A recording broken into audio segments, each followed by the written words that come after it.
Saraswati group of education તરફથી આજના value એજ્યુકેશનના video લેક્ચરમાં ફરી એકવાર તમારા બધાનું વેલકમ કરું છું. આઈ હોપ તમે બધા ઘરે ફિટ, ફાઇન, હેલ્ધી એન્ડ મસ્ત હશો. વિદ્યાર્થી મિત્રો, તમને લોકોને ખબર જ છે કે આપણે જ્યારે વેલ્યુ એજ્યુકેશનનો વિડિયો ચાલતો હોય ત્યારે આપણે ઓલવેઝ લાસ્ટ સેશનમાં શું કર્યું છે એની ચર્ચા એકવાર કરીએ જ છીએ. તો લાસ્ટ વિડિયો સેશનમાં આપણે લોકોએ લર્ન કર્યું હતું વેલ્યુ ઓફ ફૂડ. બરાબર, આપણે જે ફૂડ વેસ્ટ કરીએ છીએ એ ફૂડનું મહત્વ કેટલું છે. જે ફૂડ આપણે ફેંકી દઈએ છીએ એ કોઈ એક વ્યક્તિની ભૂખ મિટાવી શકે છે. તો આ એક વસ્તુ આપણે લાઈફ ટાઈમ યાદ રાખવાની છે. વેલ્યુ એજ્યુકેશન એટલે કેવું એજ્યુકેશન?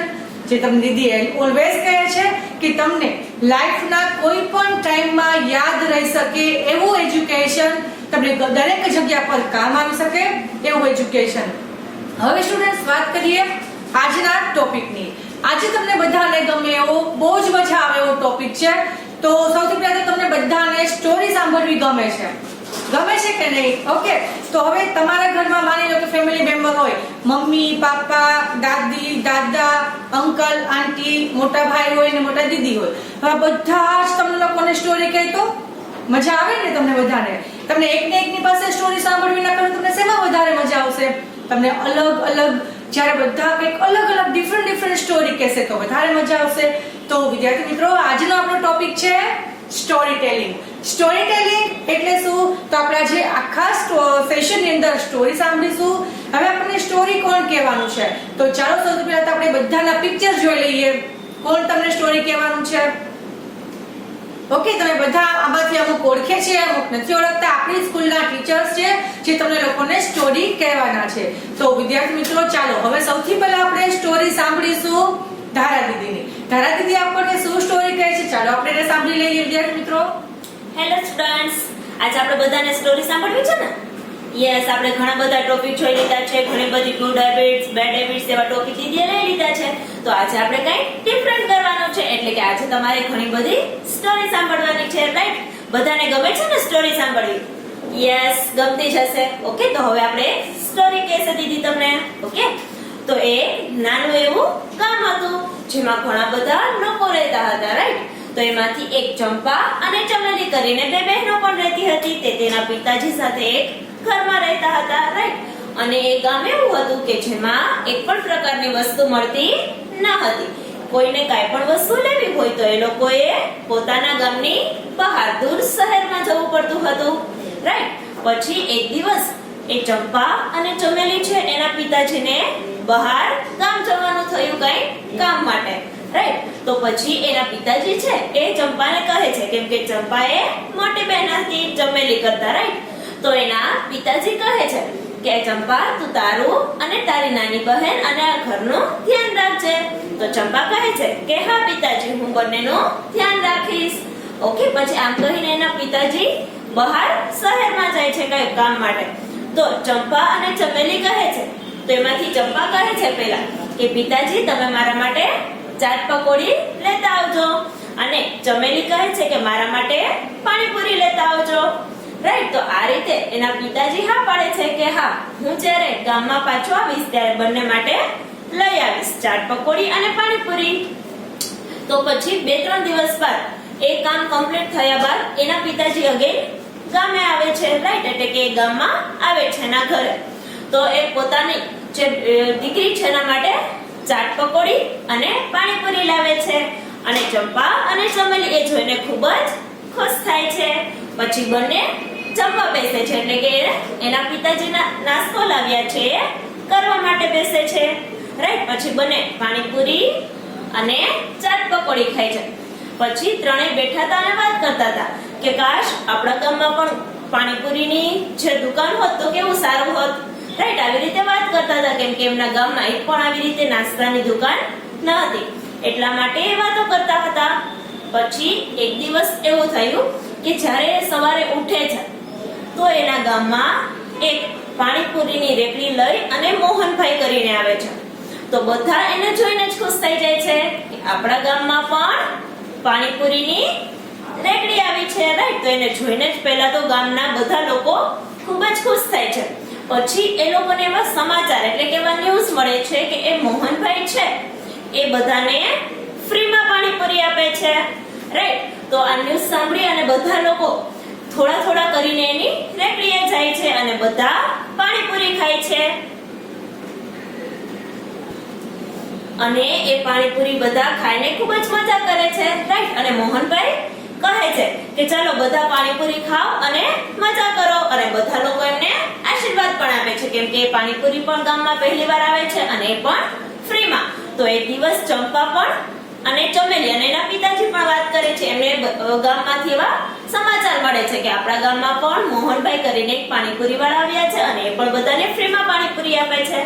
પછી ચંપા કહે છે કે આજે મારે ઘરમાં થોડું કામ છે, એટલે ચમેલી અને એના પિતાજી એ બંને પણ પાણીપુરી ખાવા જાય છે, રાઈટ? પછી પાણીપુરી ખાવા જાય છે ત્યારે ચંપા કહે છે કે મારા માટે પેક કરીને લેતા આવજો પાણીપુરી. પછી ચમેલી અને એના પિતાજી છે બંને પાણીપુરી ખાવા જાય છે અને પાણીપુરી ખાય છે. પછી ખૂબ જ વખાણ કરે છે કે ખૂબ જ મસ્ત પાણીપુરી છે, તમને બધાને પણ ભાવે છે ને? યસ, બધાને ભાવતી જશે પાણીપુરી, રાઈટ? પછી એ ખાય છે અને એક પેક કરે છે, એક પ્લેટ ચંપા માટે પેક કરીને પણ લઈ જાય છે. પરંતુ એ જ્યારે ઘરે પાછા આવે છે તો એના હાથમાં જે પાર્સલ હોય છે, બેગ પાણીપુરીની પેક કરેલી હોય છે, એ અચાનક જ ત્યાંથી એક ડોગ આવે છે, રાઈટ? અને ડોગ ખેંચીને લઈ જાય છે. પછી જ્યારે બધા રાત્રે સૂવે છે પછી ચંપા ખૂબ જ અપસેટ થઈ જાય છે. પછી એના પિતાજી કહે છે કે કઈ વાંધો નહીં, હું તને કાલે પાણીપુરી ખાવા લઈ જઈશ. પછી બધા જ ગામડા જ્યારે રાત પડે છે તો સૂવે છે અને સવાર પડે છે તો બધાની એજ વધી જાય છે, એટલે કે બધા વૃદ્ધ થઈ જાય છે. તો એ જે ચંપા જોવે છે એના પિતાજી અને ચમેલીને, તો એ બંનેની એજ ખૂબ જ વધી ગઈ હોય છે, એટલે કે બંને વૃદ્ધ થઈ ગયા છે.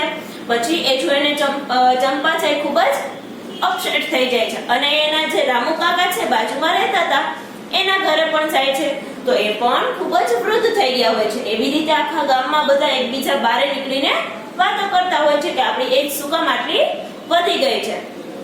પછી એને રામુ કાકા કહે છે કે બેટા આ પાણીપુરી ખાધા બાદ જ અમે બધા વૃદ્ધ થઈ ગયા છે. એટલે ચંપા છે એ ખૂબ જ વિચાર કરે છે કે આની પાછળનું કારણ શું હોઈ શકે. પછી અગેન બીજી રાત પડે છે ત્યારે ચંપા છે એ જે પાણીપુરી વાળા ભાઈ છે એની પાછળ સંતાઈને જોવે છે. તો એ પાણીપુરી વાળા ભાઈ છે એ ખૂબ જ મોટેથી હસતા હોય છે અને હાથમાં એક રાસાયણિક એટલે કે કેમિકલ હોય છે કે જેનાથી બીજા લોકોની એજ છે ખૂબ જ વધી જાય છે. એવી રીતે બોટલ આમ રાખી અને ખૂબ જ મોટેથી હસે છે અને કહે છે કે પાણીપુરી ફ્રીમાં તો મેં આપી છે પણ બધાની એજ વધી ગઈ છે અને એની એજ મને મળે છે, એટલે કે એની એજ છે એટલી ને એટલી રહે અને બીજાની એજ છે ખૂબ જ વધી જાય. તો ચંપા આ વાત સાંભળી જાય છે અને પછી જ્યારે પાણીપુરી વાળા રેકડી વાળા ભાઈ છે એ જાય છે અને અચાનક એની જે રાસાયણિક બોટલ હોય છે એ પડી જાય છે. પછી ચંપા એ બોટલ લઈને ઘરે જાય છે અને જમવાનું બનાવે છે, એક ડીશ મસ્ત રેડી કરે છે. પછી એમાં એ રાસાયણિક દવા છે એ એડ કરી દે છે અને બીજે દિવસે જ્યારે પાણીપુરી વાળા ભાઈ આવે છે મોહનભાઈ, ત્યારે ચંપા એ ડીશ લઈને જાય છે અને કહે છે કે તમે બધાને દરરોજ ફ્રીમાં પાણીપુરી આપો છો, તો આજે હું તમારા માટે જમવાનું લઈ આવી છું, રાઈટ? પછી એ જમવાનું એ મોહનભાઈને આપે છે અને કહે છે કે આજે તમારે આ જમવાનું છે. તો મોહનભાઈને જોતા જ લાલચ આવે છે કે લાવ હું પણ આજે આ જમી લઉં. તો એ જેવા જમે છે એવા એની એજ પણ વધી જાય છે, એટલે કે એ દવા ચંપાએ એના જમવામાં ઉમેરી હતી, રાઈટ? એટલા માટે એની એજ પણ વધી જાય છે. પછી એ ચંપાને પૂછે છે કે આ કેવું જમવાનું હતું કે મારી એજ વધી ગઈ? તો કે તમે જેવું બીજાને કર્યું છે. ઓકે, પછી એને રિયલાઇઝ થાય છે કે મેં બધાને આવી રીતે કર્યું તો મારી સાથે પણ એવું જ થયું છે. પછી જેમ જેમ એની એજ વધતી જાય છે એમ બીજા લોકોને સારું થતું જાય છે, એટલે બધાની એજ જેવી હતી નોર્મલ એવી રીતે બધા સાજા થઈ જાય છે, રાઈટ? તો આવી રીતે ચંપાના બધાએ ખૂબ જ વખાણ કર્યા અને એના પિતાજીએ પણ કહ્યું કે મને તારા ઉપર ખૂબ જ ગર્વ છે. અને પછી એ ગામનું નામ એમને ચંપાનગર રાખ્યું, રાઈટ? કેમ કે ચંપાએ બધા લોકોની ખૂબ જ મદદ કરી હતી. તો આ સ્ટોરીમાંથી આપણને એ મોરલ મળે છે કે આપણે હંમેશા બીજા સાથે સારું જ કરવું જોઈએ. જો આપણે બીજાનું સારું કરીએ તો ગોડ હંમેશા આપણી સાથે સારું જ કરે છે.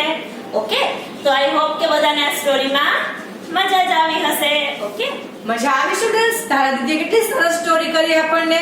ચાલો હવે આપણે નેક્સ્ટ સ્ટોરી સાંભળીશું. તો નેક્સ્ટ સ્ટોરી આપણને કહે છે સતીશ સર. તો વિદ્યાર્થી મિત્રો, ચાલો બીજી વાર્તા સાંભળવા માટે તમે તૈયાર થઈ જાઓ. આમની અંદર પણ ખાસ બોધપ્રદ વાર્તા છે, જેમની અંદર સ્વામી વિવેકાનંદ વિશેની આપણે વાત કરીએ તો એક આદર્શ પુરુષ તરીકે સ્વામી વિવેકાનંદ કે જ્યારે એમને પોતાનો ગૃહ ત્યાગ કર્યો અને જે સાચી વસ્તુ છે એની શોધમાં એ જ્યારે જંગલની અંદર વિચરણ કરતા હતા, એટલે કે જંગલની અંદર ફરતા હતા, તો એક સમય દરમિયાન આવું ગાઢ જંગલ હતું અને એ ગાઢ જંગલની અંદર વાંદરાઓનો અમુક ત્રાસ હતો.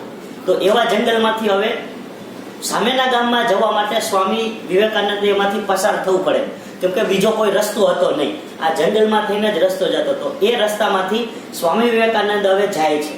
તો આ સમય દરમિયાન ઘટના કેવી બને છે એ ખાસ ધ્યાન આપજો વિદ્યાર્થી મિત્રો, કેમ કે આ જ વસ્તુ છે ને ખૂબ જ અગત્યની છે.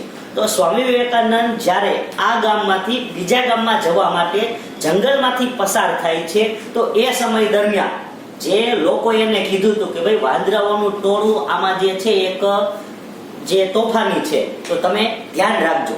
તો સ્વામી વિવેકાનંદ કે કાંઈ વાંધો નહીં, હું છે એ ધ્યાન રાખીશ. સ્વામી વિવેકાનંદ જંગલમાંથી પસાર થયા. જંગલમાં બરોબર વચ્ચે પહોંચ્યા ત્યારે આ વાંદરાનું ટોળું છે એ સ્વામી વિવેકાનંદની પાછળ હતું. તો આ જોઈ અને સ્વામી વિવેકાનંદને, અને સ્વાભાવિક છે કોઈ પણ માણસ હોય તો એને ડર લાગવાનો છે, તો સ્વામી વિવેકાનંદ પણ ગભરાઈ ગયા. પરંતુ એમને પોતાની ઇન્દ્રિયો ઉપર કાબુ રાખ્યો અને એ છે એ આગળ ચાલવા માંડ્યા. તો નોર્મલ સ્પીડથી જે છે એ ચાલી રહ્યા હતા. તો વાંદરાઓ પણ એમની પાછળ પાછળ ધીમે ધીમે ચાલી રહ્યા હતા. હવે સ્વામી વિવેકાનંદ પાછળ જોયું તો વાંદરાઓ આવતા હતા. સ્વામી વિવેકાનંદ છે એ હવે પોતાને ઝડપથી ડાબુ ભરવા લાગ્યા, એટલે કે એમની ચાલવાની સ્પીડ હતી ને એ વધી ગઈ. તો પાછળ વાંદરાઓ આવતા હતા, એને સ્પીડ વધારી, એ પાછળ. તો સ્વામી વિવેકાનંદ થોડા સમય પછી દોડવા લાગ્યા. તો વાંદરાઓ પણ એની પાછળ દોડવા લાગ્યા, પણ એનો પીછો મૂક્યો નહીં. અને એકાએક સ્વામી વિવેકાનંદ ઊભા રહી ગયા અને પછી વિચારવા લાગ્યા કે ભાઈ હું આનાથી શા માટે ડરું છું, કે એ મને શું કરવાના છે, તો હું એનાથી ભાગું છું. સ્વામી વિવેકાનંદ પાછળ ફર્યા, એમની સામે જોયું અને વાંદરાઓ તરફ ચાલવા લાગ્યા. તો જેમ વાંદરાઓ તરફ સ્વામી વિવેકાનંદ ચાલવા લાગ્યા એમ વાંદરાઓ પાછળ પાછળ ચાલવા લાગ્યા. વાંદરાઓ છે એ ભાગવા લાગ્યા અને થોડા સમય પછી બધા વાંદરાઓ છે એ જતા રહ્યા અને સ્વામી વિવેકાનંદ એ જંગલ પસાર કરી અને બીજા ગામમાં પહોંચ્યા. તો વિદ્યાર્થી મિત્રો, આ આપણી સ્ટોરી હતી. આમની અંદરના હવે બોધ વિશેની વાત તમને કરી દઉં કે આમાંથી આપણને શું શીખવા મળે છે.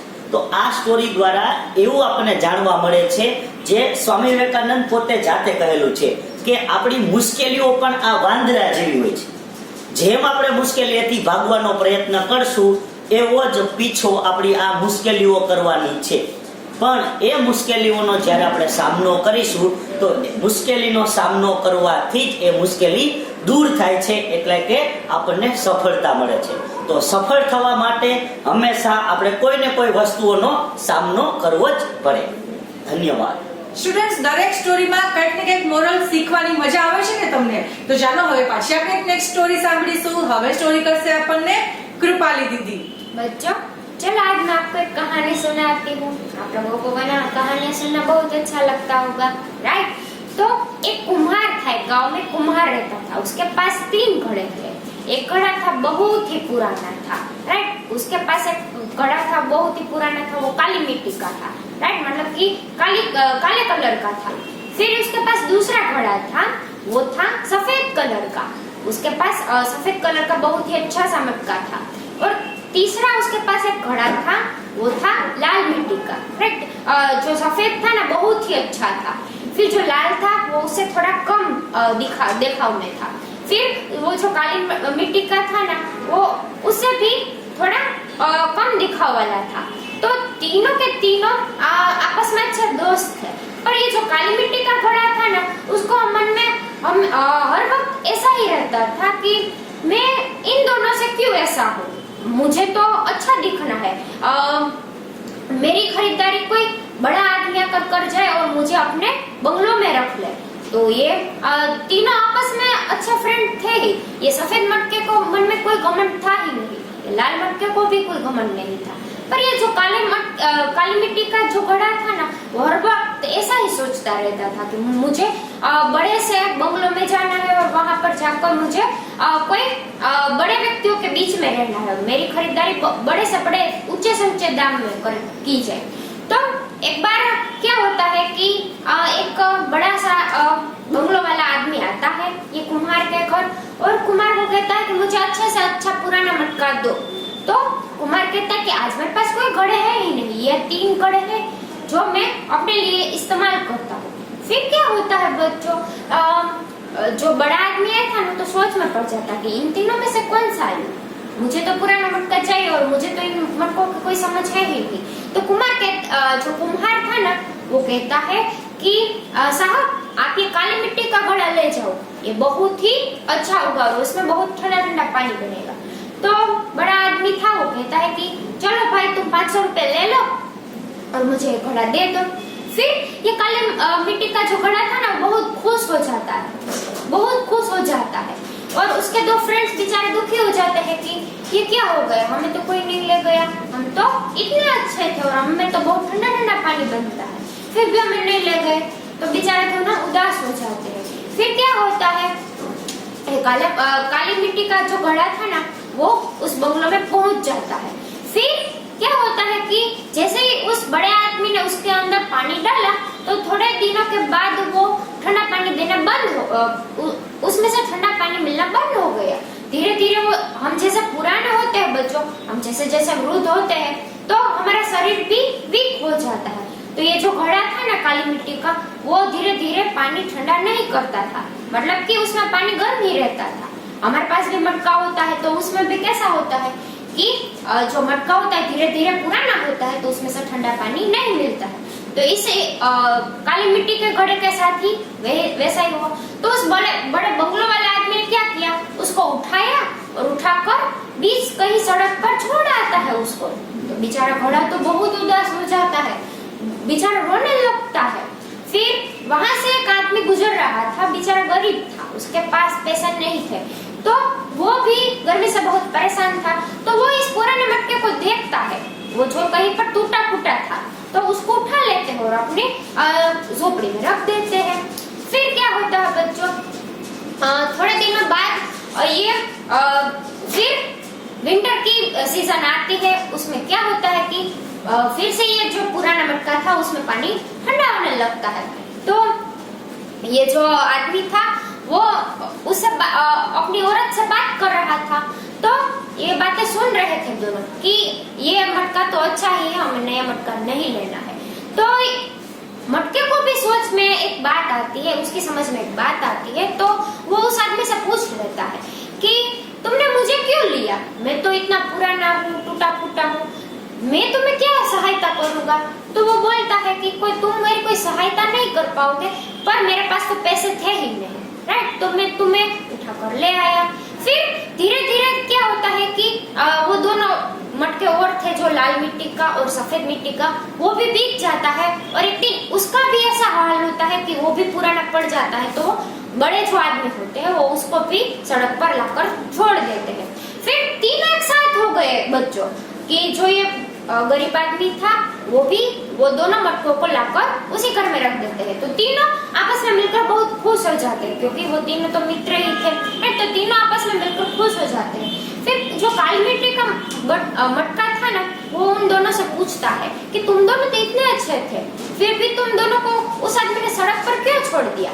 तो वो बोलने लगता है कि हम दोनों इतने शाइनिंग वाले थे, मतलब कि हमारी जो ऊपर की जो सपाटी थी, हमारा ऊपर का जो लेयर था वो बहुत शाइनिंग वाला था, तो उसमें स्क्रैचेस जल्दी से पड़ गए, तो उन्हें हम पसंद नहीं आए। तो उन्होंने क्या किया कि हमें ये वहां पर ही सड़क पर ही छोड़ दिया, राइट, तो वहां पर हमें छोड़ दिया और हम उसके कोई काम के नहीं आए। फिर बच्चों उस गरीब आदमी को भी ये तीनों मटके पुराने लगे, तो उन्होंने वो उठाकर अपने गार्डन में रख दिए। फिर उसमें प्लांट्स को ग्रो करने के लिए वहां पर रख दिए, मतलब कि उसके मटके के बजाय उसमें से पौधे निकल आए, राइट। तो बच्चों इस कहानी से हमें क्या सीख मिलती है हैं कि हम जितने भी लुक में कैसे भी हो, काले हो, गोरे हो, या हमारे जो त्वचा का रंग कैसा है वो मतलब नहीं करता है, राइट। तो हमें ऐसा नहीं सोचना चाहिए कि हम कैसे दिखते हैं, हमें यही सोचना चाहिए कि हम किसी के क्या काम आते हैं, राइट। तो हमें ऐसा सोचना नहीं चाहिए। કૃપાલી દીદીએ કેટલી સરસ સ્ટોરી કરી, તમને બધાને મજા આવી ને બેટા સાંભળવાની? તો સ્ટોરી આજે મને બહુ જ મજા આવે છે, બધા કેવી અલગ અલગ સરસ સ્ટોરી લઈને આવ્યા છે। આઈ હોપ તમે પણ એન્જોય કરતા હશો। હવે આપણે નેક્સ્ટ સ્ટોરી સાંભળીશું પૂનમ દીદી પાસેથી। સ્ટોરી સાંભળવા માટે બધા રેડી છો ને? તો હું તમને સ્ટોરી કરું છું। ચલો આપણે આજે એક મસ્ત મજાની મોરલ સ્ટોરી હું તમને કરું છું। કેવી? તો કે મદદ। મદદ શબ્દ સાંભળ્યો હશે ને તમે? મદદ એટલે શું? કોઈની હેલ્પ કરવી। હું તમને આજે સ્ટોરી કરું છું, સાંભળવા માટે રેડી છો ને બધા? ઓકે, આજે હું મદદ વિશેની સ્ટોરી કરું છું। મદદ કોને કેટલી કેવી રીતે કરવી એના વિશેની। એક નાની એવી બાળકી પોતાની મમ્મી સાથે બજારમાં માર્કેટમાં જાય છે શૂઝ લેવા। એ લોકો ખૂબ જ પૈસાવાળા હોય છે અને એ છોકરીની પાસે જેની પાસે પૈસા હોય એ લોકો કેવા હોય, એમને વેલ્યુ જ ન હોય, એને જેટલું મોંઘું આપો એટલું ઓછું જ પડે।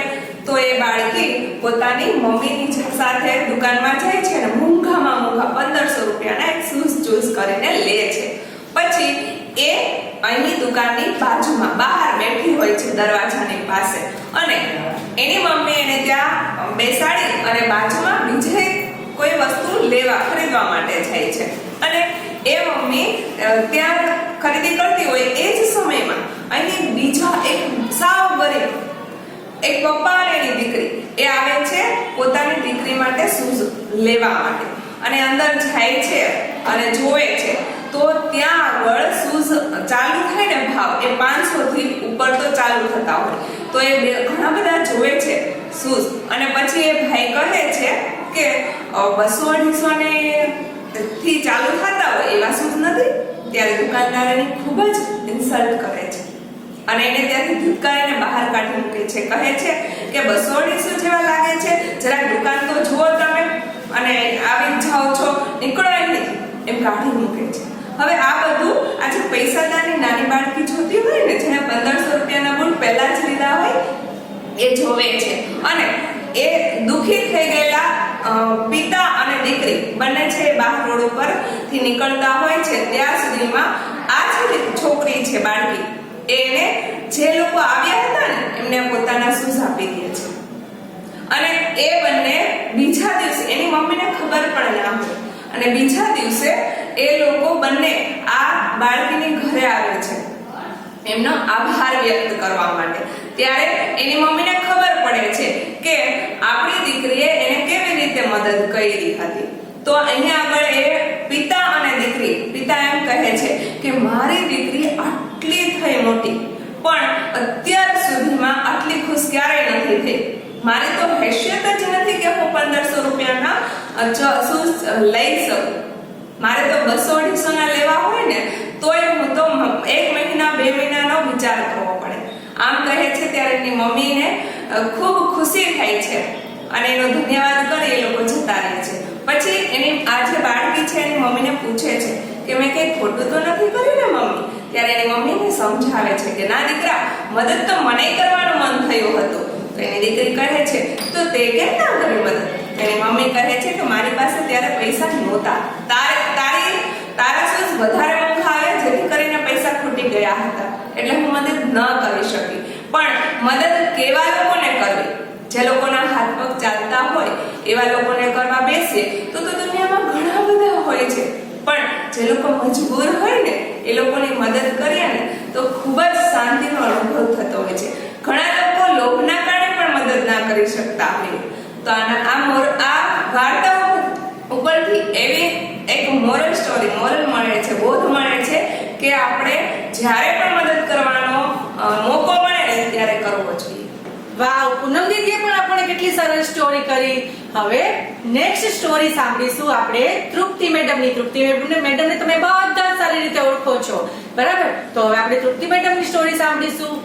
ચાલો વિદ્યાર્થી મિત્રો, હવે આપણે નવી સ્ટોરી સાંભળીશું, ઠીક છે? હું તમને એક વાત પૂછું છું, પહેલા મને કહો જોઈએ કે આપણે આપણું કામ કેવી રીતે કરવું જોઈએ? યસ, આપણે આપણું કામ જાતે જ કરવું જોઈએ. જો આપણે બીજા ઉપર કામ ઢોળી દઈએ ને તો આપણે આપણા કામનું જેવું પરિણામ જોઈતું હોય અથવા તો જેવી સફળતા જોઈતી હોય એવી ક્યારેય ન મળે, કેમ કે બીજાને આપણા કામમાં એટલો બધો રસ હોતો નથી, એટલે તો એ કામ એ કરવા ખાતર કરે છે. પરંતુ આપણું કામ આપણે જાતે કરીએ તો આપણે દિલ લગાવીને કરીએ અને આપણે જે મેળવવા ઈચ્છીએ છીએ એ મેળવી શકીએ. હવે હું તમને આ વાત ઉપરથી એક બીજું વાત જણાવું કે એક વખત એક ખેડૂત છે ને એ ખૂબ મહેનત કરતો. પછી થોડાક દિવસ એને થયું કે હું તો રોજ મહેનત જ કર્યા કરું છું, શું મારું આવડું મોટું ખેતર છે, મારે આરામ ન કરવો જોઈએ? તો એને ત્યારથી થોડીક આળસ આવી ગઈ અને તેને બધું જ કામ ખેતરમાં કામ કરનાર લોકો ઉપર ઢોળી દીધું. તો અહીંયાથી ફક્ત ને ફક્ત જાણકારી જ આપ્યા કરે કે તમારે આમ કરવાનું છે, આમ કરવાનું છે, ખેતરે તો જાય જ નહીં. પછી ખેતરમાં ઘણા બધા મજૂરો હતા, એ શું કરતા? એ પોતપોતાની રીતે કામ કરતા. પરંતુ થોડાક સમય પછી જોયું કે ખેતરમાં તો ઘણી બધી ઉપજ આવી, એટલે કે વિદ્યાર્થી મિત્રો ખેતરમાં તો ઘણું બધું અનાજ પાકી ગયું. તો ધીમે ધીમે એ મજૂરોને તો એમ વિચાર આવ્યા લાગ્યો કે આ તો આપણી મહેનતનું ફળ છે, આપણે શા માટે આપણા માલિકને દઈ દેવું જોઈએ? એટલે એમાંથી થોડુંક અનાજ એ લોકોએ ચૂંટી લીધું, એટલે કે લણણી કરી લીધી અને બારોબાર વેચી નાખ્યું અને પૈસા કમાઈ લીધા. અને ઉપર જતા એને ખેડૂતે મજૂરીના પૈસા પણ આપ્યા. આમ ઘણા બધા પૈસા એ લોકો પાસે થઈ ગયા. પણ ખેડૂત તો વિચારમાં પડી ગયો કે મારું ખેતર તો ખૂબ જ ફળદ્રુપ છે અને દર વર્ષે તો ઘણું બધું અનાજ પાકે છે, તો આ વખતે વળી કેમ આવું થયું હશે કે આટલું જ અનાજ પાક્યું? કંઈક તો ગડબડ છે. પછી એણે ફરી પાછું ખેતરે જવાનું શરૂ કર્યું અને બધા જે એના કામદારો હતા ને, બધા નોકરો, એ ખેડૂતને કહેવા લાગ્યા, જાઓ જાઓ તમે ઘરે આરામ કરો, હવે તો તમને ત્યાં જ ગમતું હશે, અમે બધું કામ સંભાળી લઈશું. પણ ખેડૂતને થયું કે અત્યાર સુધી તો મને આવું કોઈ જ નહોતું કહેતું, હવે કેમ આમ કહેવા લાગ્યા? એટલે 2-4 દિવસ એને ઓબ્ઝર્વેશન કર્યું, એટલે કે ખેતરમાં નિરીક્ષણ કર્યું કે બધા જ મજૂરો શું કામ કરી રહ્યા છે. પછી અચાનક એવું ધ્યાન ગયું કે 2 મજૂર લણણી કરી અને થોડું થોડું સામાન પોતાની સાથે લઈ જતા હતા અને ખબર પડી ગઈ. એટલે તેને ત્યાંથી અટકાવ્યા, એને પકડી લીધા અને બધી જાણકારી મેળવી લીધી. તો મજૂરે કહ્યું કે તમે તો ખાલી ઓર્ડર જ કરો છો, બરાબર, પણ આ તમારા ખેતરમાં તો સૌથી વધુ અમે અનાજ પકવીએ છીએ અને સૌથી વધુ અનાજ પકવનાર જો અમે જ હોઈએ અને તમે અમને ખાલી ફક્ત મજૂરી જ આપો, એ થોડીને યોગ્ય કહેવાય. એટલા માટે જ અમે આ બધું અનાજ ભેગું કર્યું અને વેચી નાખ્યું. ત્યારે ખેડૂતને પોતાની ભૂલ સમજાઈ ગઈ. એણે વિચાર્યું કે જીવનમાં ક્યારેય આળસ ન કરવી જોઈએ અને આપણે આપણું કામ જાતે જ કરવું જોઈએ. તો વિદ્યાર્થી મિત્રો, આનું પરથી શું શીખવા મળ્યું? યસ, ક્યારેય આળસ નહીં કરવાની અને આપણું કામ આપણે જાતે જ કરવાનું. ઓકે, આટલા બધા ટીચર્સ પાસેથી સ્ટોરી સાંભળીને આજે મને તો બહુ જ મજા આવી ગઈ છે. આઈ વિશ કે તમે લોકોએ પણ આજની જે સ્ટોરી ટેલિંગનો ટોપિક હતો એ બહુ જ એન્જોય કર્યો હશે. તો વિદ્યાર્થી મિત્રો, આજનો સેશન આપણો અહીંયા પૂરો થાય છે. બધાની સ્ટોરી કંઈક ને કંઈક નવી હતી, કંઈક ને કંઈક શીખવા લાયક હતી. પ્લીઝ, જ્યાં તમે લોકોએ સ્ટોરી કંઈ મિસ કરી દીધી હોય તો પ્લીઝ, ન સમજાણું હોય તો એકવાર રિવાઇન્ડ કરી લેજો અને સ્ટોરી સાંભળી લેજો. દરેકમાં સ્પેશિયલ મોરલ છે આપણે કે જે આપણે આપણી લાઈફ ટાઈમ એને યાદ રાખી શકીશું અને યુઝ કરી શકીશું. તો વિદ્યાર્થી મિત્રો, નવા વિડિયો લેક્ચરમાં, વેલ્યુ એજ્યુકેશનમાં નવા ટોપિક સાથે ફરી મળીશું. તમે બધા જ તમારું ધ્યાન રાખજો, તમારી કેર કરજો and keep smiling. By everyone.